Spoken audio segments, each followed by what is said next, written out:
Martin Buber's I, it, and I, thou relationships are similar in the way that they simply explain and categorize our experiences and relationships with humans and each other. That is their similarities.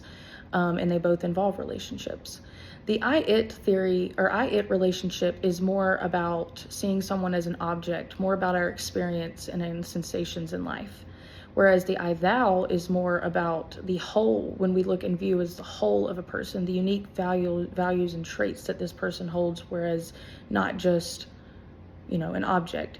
An example would be a man going to the grocery store and the cashier and him are having an I, it relationship due to the fact that she is just the cashier. She's going to ring up his groceries, say how much he owes. He's going to then pay her, and then he's going to get his groceries and leave. That is an I, it relationship. He looks at her as an object, filling his needs of picking up his groceries.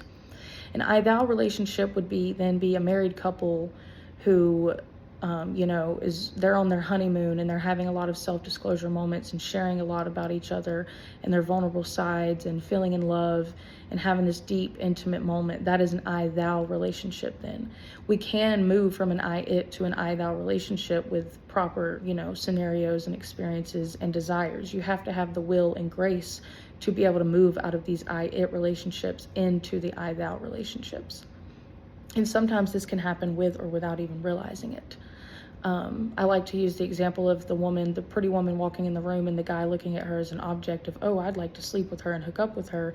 And then after a few, good dates, he decides, wow, I'm in an thou relationship. This woman's unique. She's beautiful inside and out. I want to know more about her. I want to have these deep connections with her. He's then shifted from I, it to I, thou, from that object to now a whole of that person.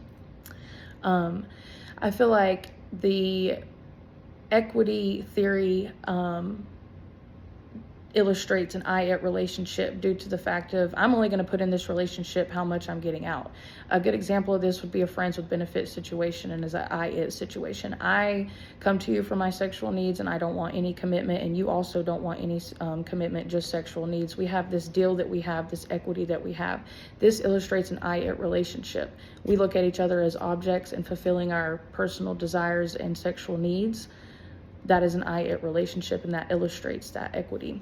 The reward theory of attraction would be, I'm only hanging out with this guy because every time we hang out, he pays for good dinners and good meals.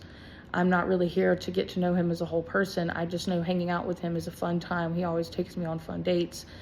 So the I, it relationship is I'm looking at this man as an object because he rewards me into these, not because I'm in this I, thou relationship and want to have this deep personal connection.